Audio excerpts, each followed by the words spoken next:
14th of March, 1976. A very historic day in Moroccan football as they drew with Guinea 1-1 to secure their only AFCON title in the country's history. 50 years later, they're trying to emulate those stars from 1976 and secure their second ever AFCON title on home soil. The question is, will Morocco lift their second ever AFCON title, or will it be another addition to the legacy of failure of Morocco in the 21st century when it comes to the AFCON? Because the last couple editions of the AFCON have not gone so great. Since hosting the AFCON in 1988, Morocco have only progressed to the semifinals once, and that was in 2004 when they reached all the way to the final and lost to Tunisia when Tunisia were the host and Tunisia won their AFCON title then. After that, Morocco have had stinker after stinker, group stage exit.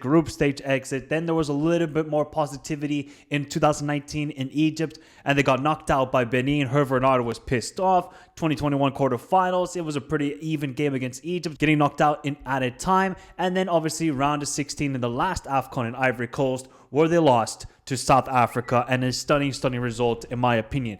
And of course, with all the hype around Moroccan players, and rightfully so, because they are basically AI generating all of these players. They're spawning here, they're spawning in Italy, they're in Netherlands, they're in France, they're in England, they're in Spain. Moroccan players are everywhere. Now that's definitely helped by the diaspora, but also by the Mohammed VI Football Academy, which is just doing wonders for Moroccan football. And all of the preparation, all of the money that has been invested into football, they need to see results here. Because the U20, they just won the World Cup. U17, doing pretty well in their own World Cup. Women's football, progressing very well. The men's team, yes, they made it to the World Cup semifinals. Absolutely historic achievement. Many did not see that happening. But now most people are looking at this Moroccan team and saying, you need to win it. When was the last time they lost a home game in Morocco, people? It's been a while. So when I look at this Moroccan side, I'm just thinking to myself, they have insurmountable pressure to win this AFCON. They really do. Like, yes, Senegal, Ivory Coast, Nigeria, Algeria, Tunisia, DR Congo, South Africa. They, of course, have pressure to win the AFCON, maybe from their own nations. But it almost feels like if you're just a novice to African football, you're just a casual one, you're like, Morocco should be winning this AFCON. And to be honest, I do agree that they should be winning this AFCON because the squad they have is ridiculous. And the football they are playing, while yes, sometimes lethargic, and there's been a lot of question marks around Wally Regragui trying to, go away from the defensive football that they had at the 2022 World Cup and transitioning to more attacking side, much better possession play. It's taken some time to really gel and obviously trying to find the perfect balance, finding the perfect 11, because every time there's a new player emerging into the national team, another player and another player. So for Moroccan football, it's an absolute must to win this AFCON. I think the players understand that, and I feel like for most fans, because Moroccan people, they don't want to put pressure on their national team, which I can definitely understand. You don't want to put insurmountable pressure on your national team to succeed, because then if they fail, you're going to be even more pissed off. So I think for Moroccan people, it's good to just have, okay, we're host. I still don't feel confident. It's been 50 years. 2 generations of people have never seen Morocco lift an AFCON. All of the gut-wrenching losses they've had recently, like the Benin loss in 2019, that was bad. Because I thought that Morocco side was actually pretty good. They dominated the group stage, and then Benin beat them on penalties. I was like, what on earth is going on here?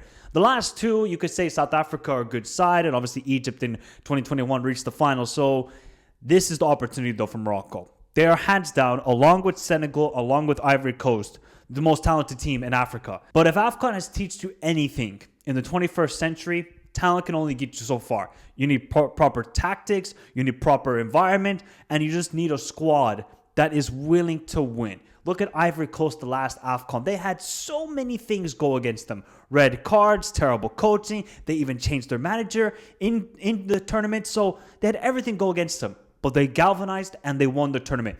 Morocco need to have that same mentality. No matter what adversity you may face, you might lose your first game of the tournament, you still have a chance of winning this AFCON. I just wanted to have sort of a deep dive on why Morocco must win this tournament, and also just give you my best 11 and then just highlighting other players. Cause I think this Moroccan team is just so good. It's just the amount of ballers they have. It's just wonderful to see. So First off, why do they have to win this AFCON? Well, it's been 50 years. 50 years is a long time to wait for a continental trophy. You eventually got to win one. Tunisia have won, Zambia, Algeria, Egypt won 3 in a row, Cameroon have won, Ivory Coast. Like, so many different sides have won the AFCON since Morocco last lifted it. So it's now their turn. It's like, it's a golden platter here. It is your turn. It is finally your culmination to be the kings of Africa. And now it's down to the players, really, to prove it. And another thing is 2030 is when Morocco are hosting the World Cup alongside Spain and Portugal. And yes, there's a lot of investment, and you're seeing all of the infrastructure being built within the country for the stadiums. And I know there's been some protest about that as well. I'm not a political channel, so I'm not getting into it. So I'm just talking about that if you invest this much money into stadiums, into all of the infrastructure that you need to host the World Cup, you need to do well. You cannot be like Qatar in 2022. I'm sorry, you can't. Qatar did it. Qatar won 2 Asian Cups in a row. They just were absolutely terrible at the World Cup. So for Morocco and the Moroccan FA and all of the success they've had with the youth teams and the women's team, it's like, it's really now down to the men's team to perform and to bring that ultimate joy of winning the AFCON. Because I think for a lot of Moroccans, making it to the semifinals of the World Cup was unimaginable. That was a feat that no African side had ever done before, and nobody ever was predicting it heading into that tournament. I was shocked when that happened. I was really, really shocked. They want to see an AFCON trophy. That's what the Moroccans care about. Yes, you could do well at the World Cup next summer. You must win this AFCON trophy. And can they do it? Of course. Like, they're on a crazy unbeaten streak. Yes, you could talk about the opponents like Lesotho, Zambia, Congo, and of course, a lot of those games were also in Morocco. So they've had all of these favors go for them. There is nothing against Morocco here. You're at home. This is a perfect tangine plate for you. You just need to eat it, and you need to indulge in it very, very well. If you don't enjoy the meal, the public will let you know. And then all the sort of casual African football fans will be like, how on earth did you not win this trophy? So then you have to look at the manager, Wally Regragui, and saying, this is your opportunity. I mean, there's been a lot of criticism about him, even though he's unbeaten. He's keeping clean sheets. The side is looking quite dominant, even though you could say in possession, they're not looking the most threatening of teams. But for Wally Regragui, even though he got his side to the World Cup semifinals, the last AFCON was pretty disappointing. They were not a convincing side at the last AFCON. Their only marquee victory was Tanzania 3-0 when Unahi was brilliant in that matchup. That was like the only convincing game for Morocco in that entire tournament. And that's why they went out of the round of 16. So the pressure now is on Wally Regragui. You had a fumble the last AFCON. You need to show up with this one. You need to find the perfect balance, perfect 11, have the players just... Because there's no doubt about it. Talent-wise, you cannot have any question marks. You can obviously talk about, the center back maybe, who's going to be the striker. Well, Wally Regragui cannot go with his favorites. This is now the opportunity for him to just say, hey, we need to go with the best 11, the most informed 11, club-wise and for national team. And for Wally Regragui, if he has a poor AFCON, let's say if it's round of 16 exit or quarterfinal exit, due to the Moroccan FA then think to themselves, okay, if you have a poor World Cup, we're going to go in a new direction. Then you have the AFCON 2027, you have the AFCON 2029 ahead of the World Cup. That could be a possibility from Wally Regragui that if you don't do well... Tic-tac, tic-tac, tic-tac. Tic-tac on his time as the Moroccan national team manager. And obviously for the players, like, to etch yourselves as being those legendary Moroccan players who brought the second ever AFCON trophy. This is an unbelievable opportunity for the players to, of course, some of them did the magical thing of reaching the semifinals of the World Cup, but to win an AFCON, look what it did for players. You can name all of these legendary African players.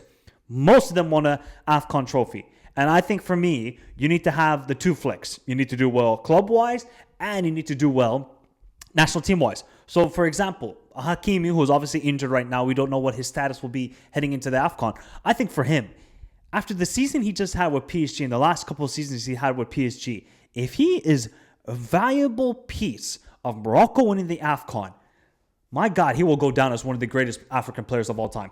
There's no doubt about it because he's an unbelievable footballer, but he still needs to do it at the national team level. Of course, World Cup is amazing at what they did. You still got to win the Continental Trophy. So for these players, this is a marvelous, marvelous opportunity to etch yourselves as legends. And I just want to talk about the lineup that I would choose. Just me, and the lineup I would choose.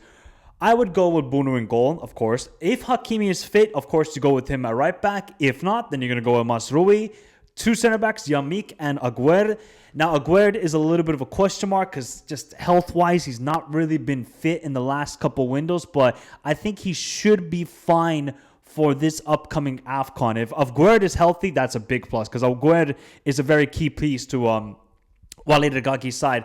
Then you go left back, you go Salah Ad-Din, who's had a really good season with PSV in the Netherlands. He's only had 2 caps, I think, for the national team. Otherwise, it was Bellamari, but I really like Salah Ad-Din. I think this guy's a quality left back. Not very much forward thinking, but defensively sound, and I think that's what they need. They need a good balance with the right back, who's either going to be Hakimi or Mazraoui. They need somebody a bit more defensive on that left side.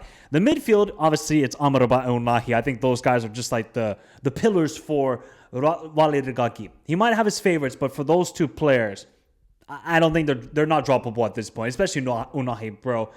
When it's the AFCON or the World Cup, Unahi shows up, and he's had a great season with Girona. Very smart move by him, and hopefully he can transition his club form to the national team because I think Unahi can have a big opportunity here. Amrabat is just the leader, experienced, defensive midfielder. I think you kind of need that to balance out this team. For my picking, this is now just a personal pick for me. I will go El Hanous. Now, is El Hanous going to start in the midfield? Maybe not, but I just think this kid, 21 years old, is an absolute baller. Just the ability he has on the ball, he can create a moment of magic, find the pass to either Brahim Diaz or whether it's going to be Saibari on the other side or Igamane on the striker role. But the most likely candidate will be El Yanui from AS Roma, who's also a very good player.